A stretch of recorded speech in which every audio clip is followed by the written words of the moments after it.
Sinabi nga nito kay Nolan Kay na ang dapat nilang unahin ngayon ay ang mapanatili ang mga customers ng black market, sang-ayon naman daw itong si Longhair at mukhang nakakalimutan daw ni Ye Xiao na ang pinagmumulan ng malaking kita sa black market ay ang Blessed Stone, at sa ngayon daw ay sila lang ang dealer na may pinakamadaming stocks ng Blessed Stone.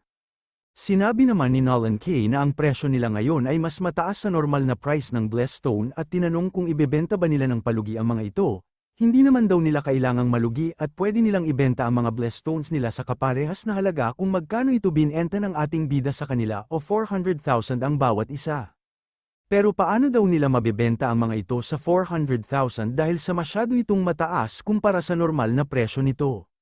Sinabi naman ni Manong na consumables o nakukonsumo at naglalaho ang Blessed Stone pag nagamit na. Kaya habang patuloy na ginagamit ng mga cultivator ang Blessed Stone ay tuloy-tuloy ding bababa ang supply ng Blessed Stone sa kanilang bansa, at sa kung paanong paraan daw nagkakaroon o nadadala ang Blessed Stone sa kanilang bansa ay alam naman nilang lahat. Dinadala at pinupuslit nga daw ng mga individual cultivator ang Blessed Stone sa kanilang bansa mula sa ibang bansa, at dahil nga dito sinabi ni Manong na, kung magtutulungan ang 6 na clan upang parusahan, pag nakawan ng Blessed Stone at patayin ang mga individual cultivator na nagdadala nito sa kanilang bansa, ay sigurado umanong bababa ang supply ng Blessed Stone na umiikot hanggang sa sila na lang ang may malaking supply ng Blessed Stone at pwede nila itong ibenta sa halagang naisin nila. Mataba nga daw ang utak ni Manong wika ng lalaking may dilaw na buhok, at dahil nasa ilalim na din ng impluwensya o pamamalakad nila ang lahat ng black market sa kanilang bansa ay hindi naman daw magiging problema kung magbigay sila ng sanksyon o kaparusahan sa ibang nagdadala ng Blessed Stone sa kanilang bansa dahil wala naman magagawa ang mga ito at ang matitirang dealers o nagpupuslit ng Blessed Stone ay sa kanila pa din naman magbebenta. Totoo naman daw ito wika ni Nolan Kay, at dahil sa yaman at impluwensya nila ay kaya nilang mamonopolyo o diktahan ang presyo ng Blessed Stone sa kanilang bansa. Kaya naman sa ngalan ng Nolan Clan ay ibebenta niya ang 5,000 Blessed Stone ng 400,000, ganun din naman daw ang lalaking ito na nagmula sa Lee Clan. At sumang-ayon nga ang lahat na ibenta ang kalahati ng supply nila ng Blessed Stone sa halagang 400,000 o kaparehas na presyo sa kung magkano nila ito nabili. Pagsapit ng gabi sa isang lugar malapit sa borderline ng kanilang bansa, ay malapit na umanong makauwi ang lalaking ito na nagmula pa sa Southeast Asia upang magpuslit ng Blessed Stone papasok sa kanilang bansa, at matapos nga daw niyang mabenta ang mga dala niyang Blessed Stone ay magpapakasarap muna ito ng ilang araw. Pero bigla itong tinutukan ng espada sa lalamunan kaya naman ang tuwa niya ay napalitan ng takot, napaupo nga ito sa takot habang tinatanong ang lalaking ito sa kung sino siya at ano ang kailangan niya. Sinabi nga ng lalaking ito na nais niya ang Blessed Stone nito at tinanong kung magkano ang bili ng Blessed Stone sa ibang bansa at bibilin din ito sa ganoong halaga. Sinabi pa nito na pwede niyang ipadala agad ang bayad. Pero hindi naman daw niya pwedeng ibenta ang mga ito sa kaparehas na presyo kung magkano niya inangkat ang mga Blessed Stone, dahil kailangan niya ding kumita mula sa hirap at sakripisyo niya na maidala ang mga ito sa kanilang bansa. Bigla ngang naglaho ang ulo ng individual cultivator habang sinasabi ng lalaking ito na, binigyan na kita ng pagkakataon pero tinanggihan mo pa ako, at sunod-sunod na kaparehong pangyayari pa nga ang naganap. Samantala usap-usapan naman na ngayon na paunti ng paunti ang bilang ng mga dealers o nagpupuslit ng Blessed Stone sa kanilang bansa, gayon din ang biglaang pagtaas ng presyo ng Blessed Stone dahil sa pagdikta ng presyo ng mga malalaking clan. Smooth nga daw ang pag-usad ng kanilang plano wika ng lalaking ito mula sa Lee Clan dahil maging ang presyo ng Blessed Stone ay sila na ang nagdidikta. Kailangan na nga daw nilang i-celebrate ang pagtutulungan ng kanilang clan at ang malaking yaman na siguradong makakamit nila sa mga susunod pang panahon. Pero sinabi naman ni Nolan Kay na hindi pa ito ang tamang panahon upang mag-celebrate tayo, dahil kailangan pa nating ipakita kay Ye Xiao kung sino ang boss sa bansang ito, at sinabi naman ng isang asul na lalaki na kailangan nga nila itong turuan ng leksyon. Bigla namang pumasok si Longhair at may bad news daw siyang dala. Sinabi nga nito na may bagong nagbukas na black market sa isang factory sa National Highway, at namimigay daw sila ng libreng licks sa bawat customer na pupunta sa kanilang black market. Bukod dito ay may unlimited supply din sila ng Blessed Stones at ang presyo ay 390,000 lang ang bawat isa. Nasuka nga sila ng dugo nang marinig ang presyo ng Blessed Stone, parang nagkasakit nga daw ang Longhair nang marinig niya ang presyo ng Blessed Stone nila at sigurado umanong malulugi sila pag nakipagkumpetensya sila sa presyo. Hindi naman daw inaasahan ni Manong na matapos nilang mabili ang 60,000 ay may Blessed Stones pa sila. Ayon naman kay Shinyin kung nag-offer sila ng unlimited supply ng blessed stones ay malamang daw sa may mahigit 10,000 blessed stone pa sila. Napapamura nga ang lalaking ito dahil nahulog daw sila sa patibong ng ating bida, pero kung nais daw nilang makipagpababaan ng presyo ay siguradong wala daw makakatapat sa clans nila dahil kaya nilang magsakripisyo ng konting pera upang maipanalo ang laban na ito. Ibebenta nga daw nila ang blessed stones nila sa halagang 380,000 at hindi na nga daw siya makapaghintay na makita kung ano ang magiging reaksyon ng ating bida dito. Sinang-ayunan naman ito ni Nolan K dahil hindi daw nila pwedeng hayaan na ang ating bida ang magdikta ng presyo ng blessed stone hanggang sa sumang-ayon na din ang iba pang representative ng malalaking clans. Samantala pagsapit naman ng gabi, sinabi ng assistant nito na matapos nilang ibaba ang presyo ng blessed stone ay nagsimula nang bumalik sa kanila ang mga individual cultivator at mas madami na ang tao sa black market nila, na inaasahan naman na daw niya. Pero bigla nitong nabuga ang alak niya matapos dumating ang isa pa niyang assistant at sinabing binibenta ng ating bida ang blessed stone sa halagang 370,000 ang bawat isa. Kaya naman sinabi nito na babaan pa muli nila ang kanilang presyo dahil siguradong titigil din naman sila sa pagbaba ng presyo pag naabot na ang hangganan. Patuloy nga ang naging labanan nila sa pababaan ng presyo hanggang sa umabot na ito sa 350,000 ang bawat isa. Mukhang napagod na nga ito sa labanan nila ng presyo at napapatanong sa kung ano kaya ang nais gawin nila Yishaw, tamang nagtitipon-tipon nga daw ang mga individual cultivator sa Luo City, pero kahit isa ay walang bumibili ng blessed stone at nagpupunta sa black market dahil hinihintay pa ng mga ito na mas bumaba pa ng lalo ang presyo. Napapakamot na nga siya ng ulo habang tinatanong kung hindi daw ba iniisip ng ating bida ang gestusin o expenses nila.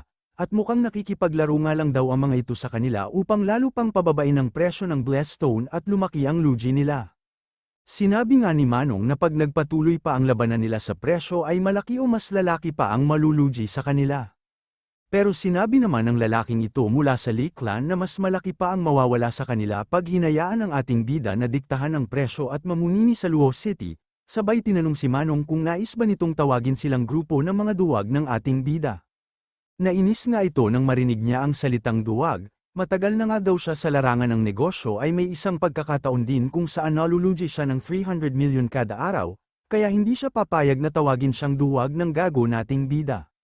Sinabi naman ng lalaking may dilaw na buhok na magdadala pa siya ng 10,000 blessed stone mula sa Liu Clan upang makipaglaro sa nais na laro ng ating bida hanggang dulo, at ganun nga din daw si Manong na handang malugi ulit ng milyon-milyon wag lang silang matawag na duwag. Samantala sa isang factory naman kung saan nagbukas ng bagong black market ang ating bida at si Yishaw, at sinabing 340,000 na lang ang benta ng mga malalaking clans sa blessed stone at mukhang all-in na nga daw sa labanang ito ang mga malalaking clans, kaya bigla niyang tinapak sa balikat ang ating bida habang umaawit ito ng Twinkle Twinkle Little Star at tinanong kung ibababa pa ba nila ang presyo ng blessed stones nila. Napatanong nga ang ating bida sa kung anong sinasabi ni Yishaw. Tinanong din naman ito ang ating bida kung bakit seryoso ito habang umaawit ng nursery rhyme, sabay sinabing binabaan ulit ng malalaking clans ang presyo ng blessed stone nila at kung dapat din daw ba silang magbaba pa ng presyo. Pero sinabi lang ng ating bida na ang 340,000 ay halos kaparehas na ng pangkaraniwan o normal na presyo ng blessed stone kaya hindi na nila kailangan pang magbaba ng presyo. Sinabi naman ni Yishaw na katapusan na nila pag lahat ng individual cultivator ay napunta sa kabilang black market. Muli nga niyang tinanong ang ating bida sa kung ano na ang dapat nilang gawin.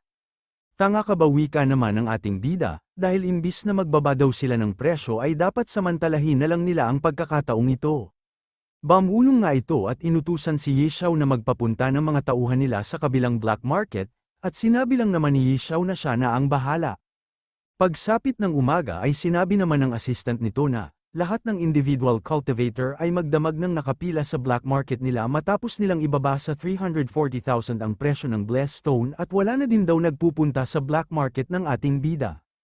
Magaling, wika nga nito at sino daw ba naman kasi ang dalawang hampas lupa upang makipagkumpetensya sa malalaking clans nila, nang bigla namang nagring ang cellphone nito kaya iniisip niya kung sino ang tatawag sa kanya ng ganito kaaga. Pagsagot nga niya ng tawag ay sinabi ng kausap niya na may masamang balita, dahil ang ating bida umano ay binibili o nag-buyback ng blessed stone sa halagang 350,000, kaya naman ang mga bumibili sa kanila ng blessed stone ay dinadala sa black market ng ating bida ang mga nabili nila upang ibenta sa mas mataas na halaga. Sinabi pa nga nito na nagpadala din ng ating bida ng mga tauhan nila upang bumili ng blessed stone sa kanila, at bawat isa sa mga ito ay daan-daan ang binibili, kaya sinabi niya na ipatigil muna nila ang pagbebenta ng blessed stone sa lalong madaling panahon, at halos pumutok nga ang mga ugat nito sa galit. Samantala sa isang garment factory naman kung saan matatagpuan ang black market ng ating bida ay masyado ang tuwa nitong si Yishao dahil siguradong malaki umano ang lugi ng malalaking clans, kaya naman dahil daw sa tulong ng lalaking ito sa pagdadala ng mga tao at blessed stones ay ililibre iya ito ng alak.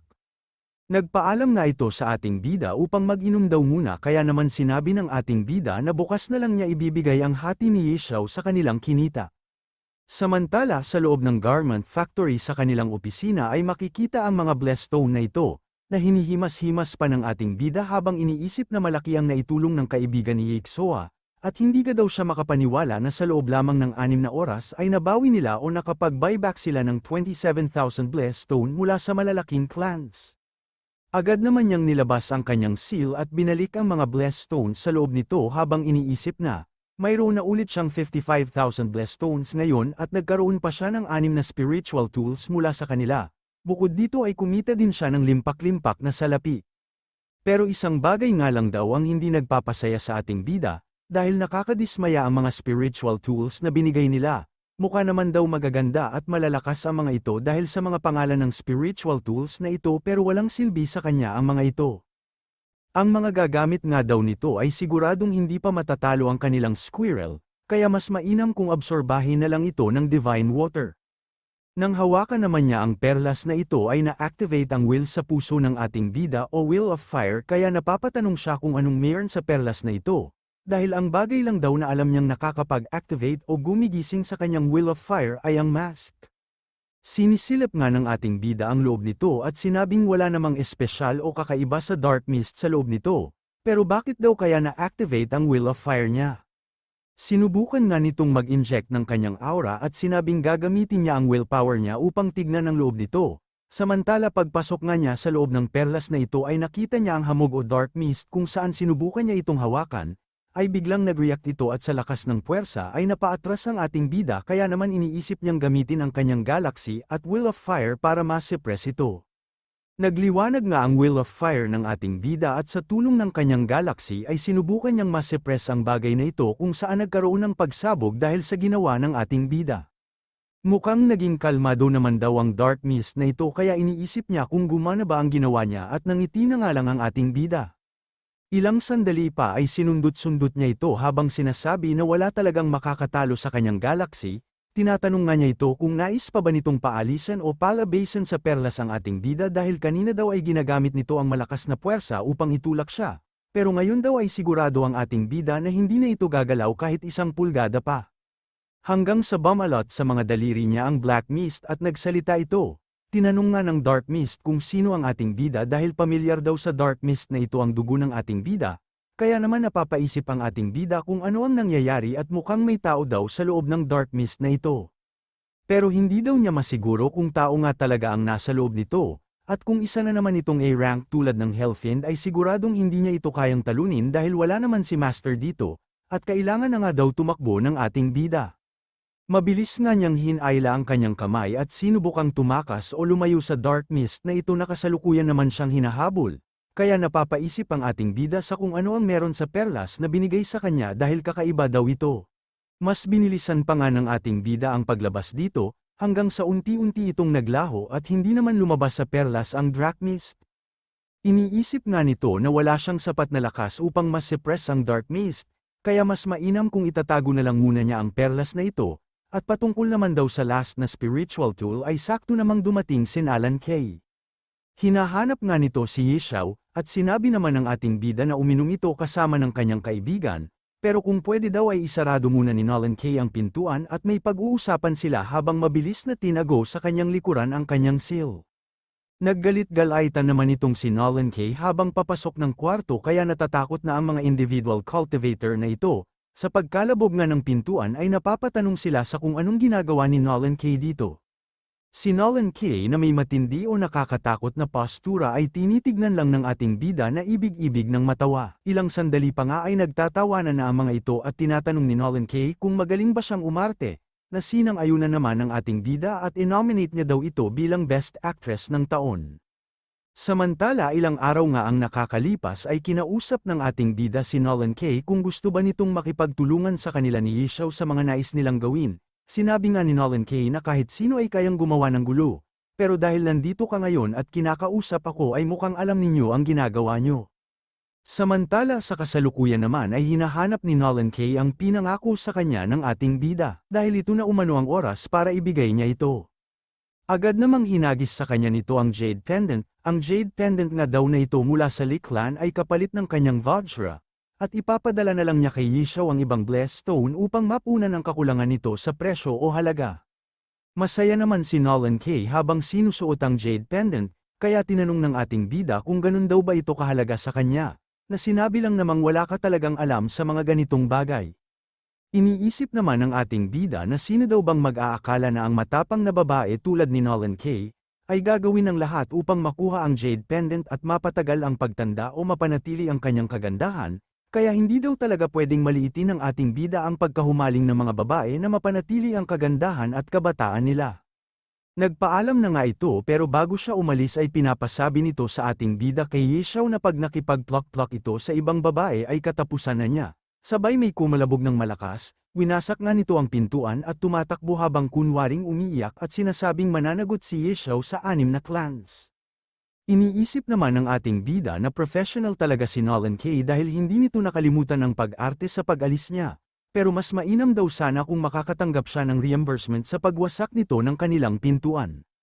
Samantala masaya naman ang ating bida matapos makita ang mga negative points mula sa 6 clans, at ito nga daw ang tinatawag niyang win-win situation, kung saan kumita na siya ng limpak-limpak na pera, at kumita pa siya ng limpak-limpak na negative points.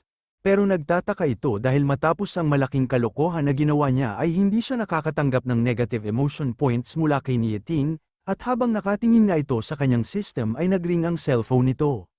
Nang makita nga niya kung sino ang tumatawag ay sinabi nitong sa wakas tumawag din kayo, pero binaba niya ang cellphone at hindi sinagot ang tawag, dahil nung mga panahon umanong siya ang tumatawag at kailangan niya ang mga ito ay hindi sinasagot ang tawag niya. Mukhang problemado nga itong si Zujin at iniisip kung ano ba ang ginagawa ng ating bida dahil hindi nito sinasagot ang kanyang tawag, nag-text nga ito sa ating bida at sinabing sagutin nito ang kanyang tawag. Habang ang ating bida ay ngiting gago lang naman at ito nga daw ang unang pagkakataon na nakita niya si Zujin na masyadong emosyonal dahil sa problema nito, pero bakit daw kaya hindi pa din nagbibigay ng negative emotion si Nieting sa kanya habang patuloy na tumutunog ang cellphone ng ating bida. Ilang sandali pa ay nagkunwari itong naiiyak sa tuwa nang sagutin ang tawag ni Zujin, na masyado naman ang galit. Sinabi nga ng ating bida na nag-aalala siya kay Zujin kaya tinatawagan niya ito ng mga nakaraan pero hindi naman sumasagot, kaya akala daw ng ating bida ay may nangyari ng masama sa kanya. Sinabi naman nito na tigilan na ng ating bida ang kalokohan niya at tinanong kung ilan pa ang blessed stones na meron siya. Pero muli nagkunwari ang ating bida at sinabing nagkakamali ka yata. Dahil ang nagbebenta ng blessed stone ay hindi naman ako kundi si Yishaw, wala akong kinalaman sa ginagawa niya. Maiyak-iyak nga sa sakit si Zujin matapos niyang sip-ain ang bato, at sabihin sa ating bida na tigilan na ang pagkukunwari nito. Tinanong nga niya ang ating bida kung ano ang nais niya, at kung nais pa daw ba nito ang admission notice upang makapasok siya sa Luoshen Cultivation College. Sinabi naman ng ating bida na, admission notice, anong admission notice hindi naman ako nakapag-exam, ang patakaran ay patakaran hindi ito pwedeng sirain ng organisasyon upang makapagbigay ng exception para lang sakin di ba? Habang iniisip na ngayon ay nais na nila itong papasukin sa Cultivation College, pero huli na daw ang lahat. At sumabog nga ang negative points mula kay Zujin, habang ang ating bida ay iniisip lang naman na ito ang unang pagkakataon na lumagpas ng 1,000 ang negative points na natatanggap niya sa isang tao, dahil ang alam niya daw ay limit na ang 999, kaya namamangha ito kay Zujin. Pero dahil tinatanong siya nito kung anong nais niya ay naalala niya ang sinabi ni Yishaw na nasa Dragnet at snares ang karamihan ng spiritual tools sa kinyalang bansa. Sinabi nga nito na wag na muna nilang pag-usapan ang pagpunta o pasok niya sa college ngayon, dahil nga daw sa hindi inaasahang pangyayari ay nawala ang spiritual tools niya nitong nakaraan, sabay tinanong si Zujin kung matutulungan niya ba itong maghanap ng spiritual tools niya. Iniisip naman ni Zujin na nawala ng ating bida ang spiritual tools niya tapos ngayon nais niyang tulungan siya nito. At tila ng blackmail na nga daw ang ating bida, at naunawaan nga nito na nais niyang bigyan siya ng spiritual tools ng dragnet at snares. Pero mainam na din daw ito ayon kay Zujin dahil kahit papano ay sinabi ng ating bida ang nais niya at siguradong pwede pa naman siyang makipagnegosasyon sa ating bida, hanggang sa maisip niya na hindi naman pala ito nagre-rebelde dahil sa ginawa ni Nieting at siguradong alam o plano daw ng ating bida ang lahat ng ito. Pero hindi daw nila pwedeng pabayaan na lang ang ating bida, dahil hindi niya pwedeng gawin na lang ang gusto niya sa kahit saang lugar o anumang bagay, lalo na umano sa Luo City dahil dito nagtitipon ang mga individual cultivator ngayon, at kailangan daw malaman ni Nieting ang lahat pagbalik niya. Tinatanong sa ating bida kung ano ang nawalang spiritual tools nito o ibig sabihin ay kung anong spiritual tool ang nais niya, iniisip naman ng ating bida na pagkakataon na niya ito, hindi nga daw sigurado ang ating bida sa kung ano ang spiritual tool na nawala sa kanya, pero malamang daw na isa itong espada. Natahimik nga itong si Zujin sa sagot ng ating bida, iniisip nito kung ano ang ibig niyang sabihin sa hindi siya sigurado kung ano ang nawawalang spiritual tool niya. At kung bakit hindi nalang sabihin ng ating bida kung anong nais niya at pinapahirapan pa siyang mag-isip. Hanggang sa maalala niya na mayroon silang legendary type na espada, at malamang daw na bagay ito sa ating bida lalo na sa ugali niya. Sinabi nga nito na alam na niya kung ano ang pwede niyang ibigay sa ating bida, pero hindi umano niya agad-agad madesisyonan ito kaya babalitaan na lang niya ang ating bida patungkol dito.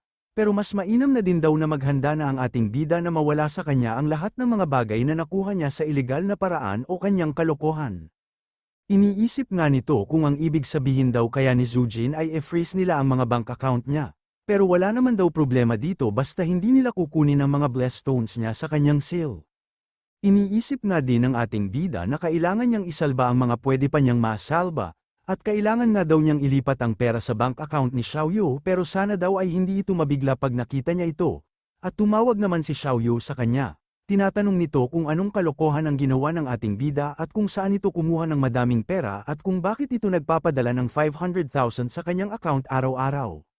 Makalipas pa nga ang ilang araw ay iniisip ng ating bida kung ano ang ibibigay nila sa kanya matapos nilang makakuha ng malaking pera mula sa ating bida. At sana daw ay priceless o walang katumbas na halaga ng spiritual tool ang ibigay nila, hanggang sa ilang sandali pa ay nagulat ito nang biglang pumasok ang 1,000 negative points mula kay Nieting.